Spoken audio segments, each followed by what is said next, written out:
This video provides a structural analysis of ethnicity-based workplace harassment facing outsourced employees from the Rudra communities. It examines the gaps in institutional accountability and grievance redressal within central government offices in Delhi. The purpose of this review is to highlight the structural vulnerability of these workers. The analysis focuses on systemic patterns, drawing from public service rules and labor law, with the goal of identifying concrete, implementable solutions to close these accountability gaps. These employees face two overlapping layers of disadvantage. First, a lack of employment status protections due to their outsourced nature. And second, vulnerabilities tied to their identity, origin, and lack of local social networks in the city.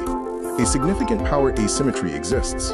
Because outsourced workers are not directly employed by the government department, they lack formal standing, meaning any complaint must travel through the very agency and chain of command that is often part of the problem.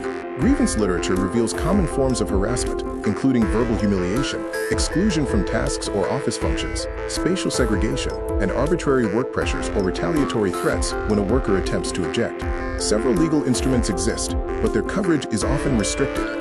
For instance, some rules apply only to regular government servants, while other frameworks, like the POSH Act, focus on sexual harassment, leaving caste-based or general workplace harassment underaddressed for contract staff. The core gap is not the lack of mechanisms, but the lack of access for the outsourced worker. Factors like eligibility rules, confidentiality issues, and a lack of independence from the chain of command make existing channels difficult to use effectively. The grievance gap persists due to employer of record ambiguity, a lack of representation for contract workers in office committees, fear of non-renewal, and a lack of confidential, protected channels designed for these specific situations. Illustrative patterns include the renewal lever, where contracts are not renewed following an objection, silent reassignment, complaints that die in transit, and the application of double standards regarding workplace conduct compared to permanent staff. The costs of these unaddressed gaps are significant, spanning human impacts like chronic stress and eroded self-worth, economic burdens on precarious families, and the institutional loss of trust and equity within government offices. To close these gaps, we recommend 4 structural fixes: extending internal committee coverage to outsourced staff, mandating non-retaliation clauses, creating an independent intake channel, and implementing clear, accessible induction briefings on worker rights.